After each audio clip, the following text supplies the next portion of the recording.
Bonsoir à toutes et à tous, mesdames et messieurs, bienvenue aux 20h sur Equinox Télévision.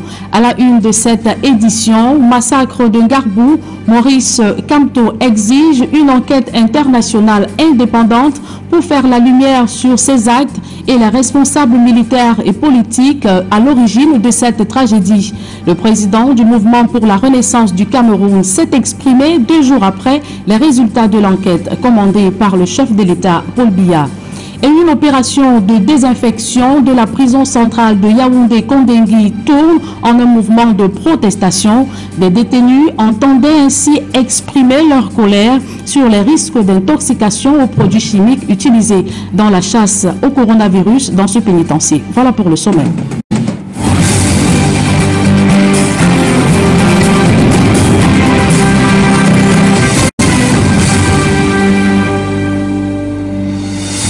Une fois de plus, bonsoir à toutes et à tous, mesdames et messieurs. Bienvenue aux 20h sur Equinox Télévision.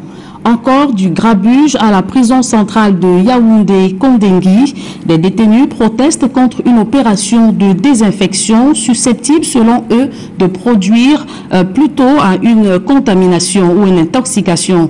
Ce mouvement de protestation survient au moment où un détenu a saisi le président de la République.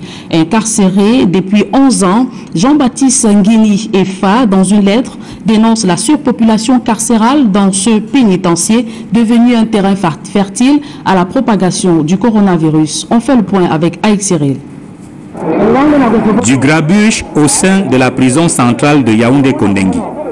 Des détenus sortis en masse dans la grande cour protestent contre une opération de désinfection menée par les autorités sanitaires et pénitentiaires dans le cadre de la riposte contre la propagation du coronavirus au sein de ce pénitencier. Les détenus disent redouter les effets secondaires des produits utilisés qui pourraient plutôt conduire à une intoxication. En réalité, ils sont près de 5000 détenus pour 1500 places environ à Kondengui. Dans une lettre adressée au président de la République via le ministre d'État, ministre de la Justice, garde des Sceaux, Jean-Baptiste Nguini Efa, incarcéré depuis 11 ans, dénonce cette surpopulation carcérale. L'ancien directeur général de la SCDP affirme qu'à Kondengui, près de 3000 détenus sont en attente de jugement. Et pour ne rien arranger, ajoute-t-il, les tribunaux de Yaoundé prononcent au moins 100 détentions provisoires par semaine. La lettre de Jean-Baptiste Nguini Efa, qui date du 21 avril 2020, n'est que le prolongement d'une dénonciation qu'il avait faite il y a plusieurs années sur le trop-plein de la prison centrale de Yaoundé. Les conditions sont difficiles. Beaucoup de prisonniers souffrent effectivement. Quand vous mettez 4000 personnes dans pratiquement 1 hectare, vous voyez vraiment, on est les uns sous les autres. Il y a des jeunes qui sont par centaines dans de petites cellules de 16 mètres carrés. Vous pouvez imaginer toutes les déviances et toutes les maladies, tous les risques qu'il peut y avoir. Je pense qu'il faut que cela change. Dans la lettre que Jean-Baptiste Nguini Efa demande au ministre de la Justice de transmettre à Paul Biya, le détenu souligne qu'à la lecture du décret du 15 avril 2020 portant remise et commutation de peine, sur 800 condamnés définitifs, près de la moitié sont exclus par l'article 4 du décret. Sur 400 autres condamnés définitifs, près de 200 verront leur peine seulement réduite et ils resteront en prison. L'ex-DG de la SCDP affirme qu'en définitive, le décret du 15 avril 2020 ne permet de libérer que 200 détenus au maximum, ce qui ne résout en rien le problème de la surpopulation carcérale à Kondengui. Du fait de cette promiscuité qui rend impossible le respect des règles de distanciation sociale, la prison de Kondengui devient un terrain fertile pour la propagation du coronavirus. Dans sa lettre, Jean-Baptiste Nguini Efa propose pas moins de 6 mesures à prendre de manière urgente pour y remédier. Il cite notamment la libération provisoire ou définitive de tous les détenus âgés d'au moins 60 ans, la libération de tous les malades présentant des pathologies à risque, de tous les handicapés physiques et mentaux ainsi que de tous les mineurs, la libération de tous les délinquants condamnés à 2 ans de prison maximum ou à qui il reste moins de 2 ans à purger, la libération de tous les détenus ayant totalisé 10 ans de détention pour les crimes économiques et 15 ans pour les crimes de sang. Jean-Baptiste Nguini Efa termine sa correspondance en précisant que l'État a les moyens de s'assurer de la surveillance judiciaire de tous ceux qui présentent des domiciles connus ou des garanties et qui pourraient être mis en liberté provisoire si leur libération définitive n'est pas encore envisageable. Avec une dizaine de cas de Covid-19 enregistrés, la région du Sud-Ouest fait partie des 9 affectés par cette pandémie. Dans le département du Coupé-Mandingouba, les autorités locales passent à la phase répressive au regard de l'incivisme des populations. On voit tout cela dans ce reportage de Jacques Moulon et Gladys Sidier. Comment porter un masque de protection? C'est décidément une équation difficile à résoudre. Malgré les multiples sensibilisations sur le terrain, les populations ont du mal à intégrer le fait que le masque doit couvrir le nez et la bouche. Le constat a été fait dans le département du Coupé-Mandingouba, dans la région du Sud-Ouest. C'est pas tout le monde qui a besoin de moyens pour acheter les masques. Oui. Non, on le porte de temps en temps on enlève, de temps en temps on porte parce que c'est tout un peu là. Oui, je suis consciente. Bon, c'est que quand je suis avec les gens un peu proches là, je fais l'effort de mettre, même s'il fait chaud. Les autorités accentuent la sensibilisation sur le terrain et procèdent même à la distribution gratuite des masques et autres gels désinfectants. Ce n'est pas un effet de mode. Parce que je vois certaines personnes porter le masque, mais le baisser sous leur menton et exposant ainsi leur bouche et leurs narines. L'objectif justement est de protéger la bouche et les narines. Donc nous allons poursuivre la sensibilisation pour que les uns et les autres comprennent que c'est nécessaire de porter le masque, surtout mais que c'est bien de porter convenablement le masque. Le personnel médical réitère que le port du masque est obligatoire pour limiter au mieux la propagation du Covid-19 et les populations devraient définitivement en prendre conscience. Il faut éviter de saluer les gens avec les mains. Pardon, il faut éviter ça. Ne touche pas les yeux, le nez et la bouche et lave les mains tout le temps. Et il ne faut pas faire les réunions qu'on fait les gens ensemble tout le temps. Comme ça, on va éviter le virus corona. Aussi respecter les distances que le gouvernement a précis et mettre tout le temps avec les gens. Le Sud-Ouest fait partie des 9 régions affectées par le coronavirus au Cameroun en ce moment. La région du Sud-Ouest enregistre plus de 10 cas positifs de Covid-19. Coronavirus, les marchés de la ville de Douala constituent des fortes zones à haut risque. Sans moyens adéquats, les commerçants sont fortement exposés. Alors que la ville est touchée par cette pandémie, le maire tente un sauvetage avec l'introduction des dispositifs de prévention. Robert Mokobe et Donald Brice Kamgan. Ici au marché de Bonamoussadi, comme à Double Balle plus loin, les commerçants sont agglutinés. Le respect de la distanciation sociale est une gageure pour ces vendeurs. C'est un défi titanesque pour le gouvernement et la mairie de ville plus spécifiquement. À défaut des aménagements particuliers, 70 cubitonnaires comme celui-ci seront dans un premier temps installés dans les marchés, les grands carrefours et d'autres lieux de forte affluence. Nous allons installer dans les prochains jours à travers la ville et principalement dans les lieux publics, les marchés, les aires de stationnement des mototaxis, peut-être les entrées des hôpitaux, etc., etc. L'appui du Fonds des Nations Unies pour l'enfance renforce les petits points d'eau déjà opérationnels dans la ville, mais les besoins sont beaucoup plus importants en matière d'équipement de lavage de mains, concède le maire de Douala, qui prévoit de multiplier de telles actions.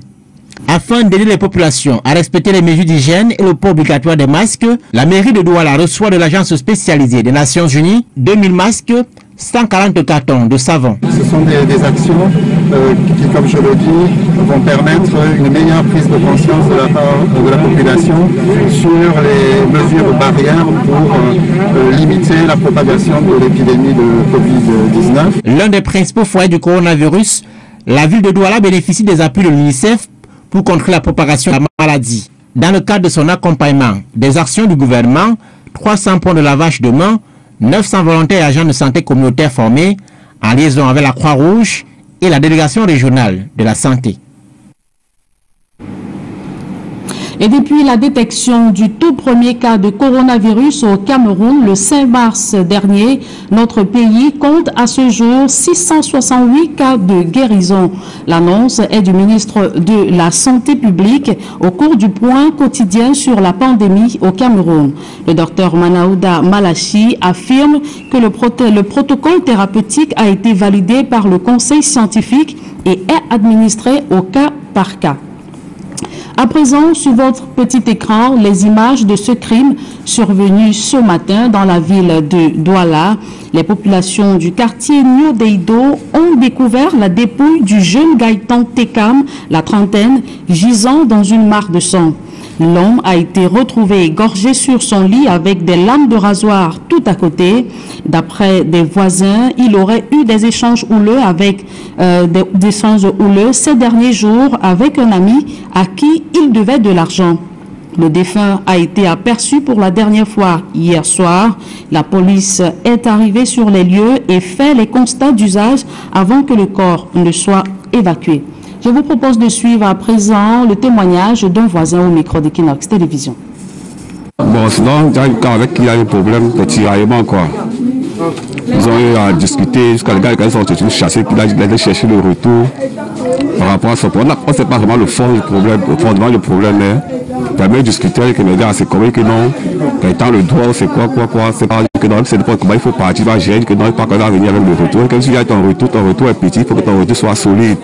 Parce qu'ils vont nous trouver. Donc depuis ce jour-là, on a perdu le gars de vie, on a plus vu. Bon, jusqu'aujourd'hui, maintenant qu'on apprend un peu les nouvelles. Et qu'on pense qu'il y a un ami qui l'attendait aussi hier, quoi. Quel est le bilan exact des personnes tuées et des maisons incendiées à Garbou? Toute la chaîne de responsabilité militaire et politique de ces exactions a-t-elle été établie et tous les responsables interpellés? Ce sont là quelques-unes des interrogations que pose le leader du mouvement pour la renaissance du Cameroun. Maurice Kamto exige une enquête internationale indépendante pour faire la lumière sur cette affaire. On fait le point avec Jean-Paul Chouniat. 2 jours après la publication des résultats de l'enquête présidentielle de Paul Biya sur les tueries et incendies des habitations en Garbou, le leader du mouvement pour la renaissance du Cameroun réitère sa demande du 26 février d'une enquête internationale indépendante pour faire toute la lumière sur les événements tragiques survenus dans la nuit du 13 au 14 février 2020 au village Garbou dans la région du Nord-Ouest. Selon le professeur Maurice Kamto, plusieurs zones d'ombre n'ont pas été élucidées dans l'enquête de Paul Biya, à savoir le nombre exact de personnes tuées et les maisons incendiées. Le deuxième à l'élection présidentielle d'octobre 2018 s'interroge sur ce qui dans l'armée, les hautes sphères de l'État, l'administration et la société civile ont ordonné, supervisé, couvert et tenté de manipuler l'opinion nationale et internationale dans cette affaire. De même, le patron du MRC veut savoir où sont passées toutes les personnes arrêtées au motif qu'ils auraient envoyé les images du massacre à l'ONG internationale Human Rights Watch.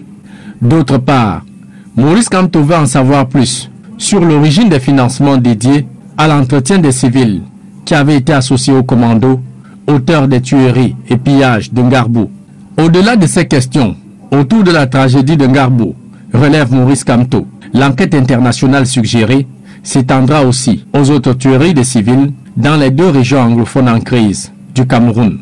Au finish, le communiqué de Paul Biya du 21 avril 2020 n'est ni plus ni moins qu'une manœuvre pour dissimuler l'identité des vrais responsables militaires et politiques qui ont commandité et exécuté les massacres de Garbou, conclut Maurice Kamto, le président du mouvement pour la renaissance du Cameroun. À sa suite, le président de l'ONG Center for Human Rights and Democracy in Africa se réjouit que le régime de Paul Biya reconnaisse les responsabilités des militaires dans les tueries de Garbou, tout en promettant un dédommagement des proches des victimes. L'avocat Félix Akbor-Balankongo exige aussi des audiences publiques ouvertes aux familles des victimes en prenant des dispositions pour leur transport et séjour à Yaoundé aux frais de l'État. Et à la suite de la publication du rapport de l'enquête commandé par le chef de l'État Paul Biya, Ilaria Alegrosi de Human Rights Watch, qui avait été critiqué pour ses dénonciations, s'est réduit dans un premier temps de la disponibilité du gouvernement sur la manifestation de la vérité sur les massacres de Ngarbou. Cependant, elle relève des non-dits dans ce rapport. Ilaria Alegrosi s'est exprimée hier soir au cours de l'émission Equinox Soir. Je vous propose de l'écouter dans cet extrait sélectionné par Jean-Paul Chouniat. Ce que le rapport de la commission d'enquête, par exemple, sur le massacre d'Ngarbou ne dit pas, c'est que la tuerie d'Ngarbou se situe dans un cadre plus large des violations des droits de l'homme commises par les forces de sécurité dans les régions anglophones, des erreurs qui sont répétées après ceux qui ont été commis aussi dans l'extrême nord, dans le cadre des opérations de sécurité contre Boko Haram. Le rapport de la commission d'enquête soulève des questions très importantes pour ce qui concerne la présence des civils armés ou des milices ensemble avec les militaires dans la même opération de reconnaissance. Quel est le cadre juridique de cela et qui porte la responsabilité de ces civils armés qui travaillent avec les militaires dans une opération de reconnaissance? Et toujours sur cette affaire de Ngarbou, Ilaria Alegrosi a indiqué la nécessité de lutter contre l'impunité des soldats indélicats et surtout de faire la lumière sur d'autres exactions dans les deux régions anglophones, de même que dans la lutte contre Boko Haram. Nous écoutons une fois de plus Ilaria Alegrosi. Il faut qu'il y ait d'autres cas qui ont été documentés d'exactions aient le même degré, le même niveau d'attention, de mobilisation et d'enquête qui a été réservé au cas d'Ngarbou. Human Rights Watch et d'autres organisations ont documenté beaucoup d'autres cas dans les régions anglophones, des exactions commises tant par les forces de sécurité que par les séparatistes armés ou dans l'extrême nord par Boko Haram. Il faut enquêter sur ces cas également. Il faut pour montrer qu'on peut remplacer la culture de l'impunité avec une culture de responsabilité. La lutte contre l'impunité pourrait représenter un pas important aussi dans la résolution de la crise anglophone. Arrêter, identifier, sanctionner les responsables des crimes peut lancer un signal très fort que les abus ne sont pas tolérés, peut apaiser les esprits et peut contribuer également à résoudre la crise. Parlons à présent de toute autre chose. La libération des prisonniers se poursuit sur l'ensemble du territoire national suite à l'application du décret du chef de l'État Paul Biya portant commutation et remise de peine. C'est le cas à Fumban et à Garoua dans le nord où les détenus n'ont eu de mots que pour dire merci au chef de l'État Paul Biya. On voit tout cela dans ce reportage de Mama Soufone, Olivier Tefo et Xavier Foka. À la prison principale de Fumban, où les locaux ont été au préalable désinfectés. Les premières libérations de prisonniers ont eu lieu, en attendant que l'étude des dossiers des autres concernés par le décret du chef de l'État soit bouclée. Dans la prison principale de Fumban, nous avons 84 libérés d'office et 126 bénéficiaires de ces remises de commutation de peine. À la prison centrale de Garoua dans le nord, ils sont 577 prisonniers à être concernés par le décret du 15 avril dernier. Après les travaux de la commission mise sur pied, une première vague a reçu le certificat de levée d'écrou. 24 dossiers ont pu connaître un aboutissement. Il s'agit du cas des mineurs, ils sont 17, du cas des femmes, elles sont 3, et du cas des détenus du tribunal militaire. Selon les autorités judiciaires de la région du Nord, 553 prisonniers seront encore libérés à la prison principale de Garoua et au moins 650 autres des prisons de Guidère, de Tcholiri et de Poli. Respect de la liberté de la presse dans le monde, le Cameroun connaît un recul de 3 places dans ce classement par rapport à l'année 2019. D'après l'ONG Reporters sans frontières, le Cameroun est passé du 131e au 134e rang suite aux menaces qui pèsent en permanence sur les journalistes dans le traitement des sujets sensibles, à l'instar de la crise anglophone, la lutte contre le terrorisme. Le climat de peur et d'autocensure ont fait perdre 3 places au pays de Paul Biya, fait savoir Reporters sans frontières. De même, rappelle RSF, 102 journalistes ont été tués en Afrique au cours des 10 dernières années, avec plus de la moitié en Somalie.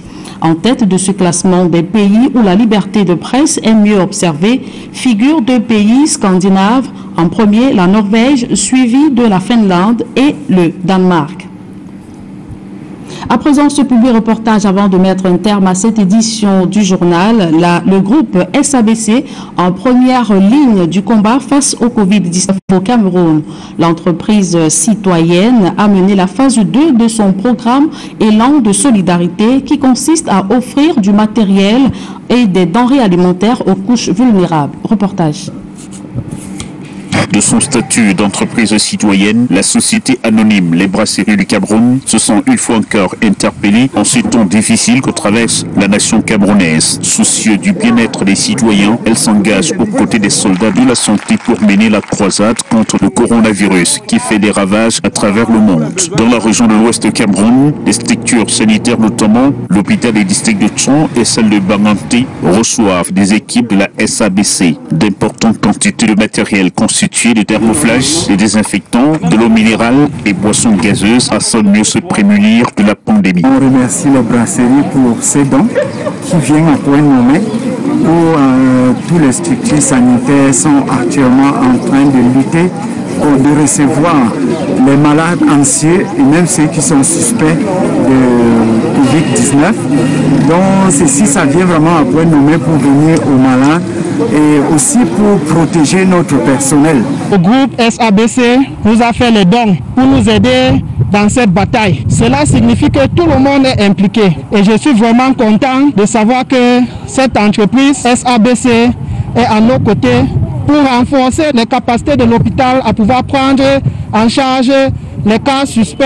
Un autre lieu sensible, les prisons, les maisons d'arrêt ont également bénéficié de ces dons de première nécessité, notamment des consommables tels du riz et divers autres produits. L'appui que les brasseries du Cameroun nous apportent aujourd'hui vont davantage nous permettre d'implémenter au fur et à mesure cette mesure et aussi appuyer l'alimentation des détenus en cette période où les visites sont suspendues. Une action qui vient en appui à l'effort gouvernemental sur le front de guerre. Le groupe SABC, dans la modeste voie, a tenu à mener une action vu le contexte actuel du coronavirus, à apporter des appuis, des dons. Nous avons fait à l'hôpital central de Tchon, la prison principale de Tchon, pour remettre du riz, de les boissons gazeuses, de l'eau minérale vitale, du javel pour coronavirus. C'est un virus très dangereux. Nous sommes à l'hôpital de district de Banganté. Le groupe SABC est à leur côté et qu'ils veulent par leur manière chasser ce virus de Banganté. L'initiative est venue du directeur général du groupe SABC. Une fois de plus, le sens conforté, le prix qu'attachent les brasseries du Cameroun à l'humanitaire place la sécurité et le mieux-être de l'homme au centre de ses préoccupations. Comme dit le slogan, les brasseries, c'est vous. SABC, c'est vous. C'est vous. Merci. Mesdames et messieurs, c'est avec ce public reportage que nous mettons un terme à cette édition du journal. Merci de l'avoir suivi. Retrouvez juste après Duval Fangwa et ses invités pour la suite de Equinox Soir. Duval. Julien-Berthe Bissaï, encore un mouvement à la prison centrale de Yaoundé-Konigui. Il faut dire, Duval Fangwa, que des détenus de ce pénitencier n'ont pas manqué de manifester ou d'exprimer leur colère au cours d'une opération de désinfection de ce pénitencier. Ils estiment être exposés à une intoxication aux produits chimiques utilisés au cours de cette opération. Et vous le savez, ces détenus qui la dernière fois ont manifesté justement après la découverte ou l'annonce de 4 cas ou 4 détenus des leurs contaminés au coronavirus. Pour eux, la prison centrale de Kondengui est devenue un terrain fertile au coronavirus. Duval Fangwa. Merci Julien-Berthe Bissaï. Bonne soirée, madame. Très bonne soirée à vous, Duval. Mesdames, Messieurs, chers téléspectateurs d'Equinox ce soir, retrouvons-nous dans quelques secondes pour la deuxième partie d'Equinox ce soir avec nos invités Fossi Zoujou du MRC et César Honoré Ngomo du RDPC.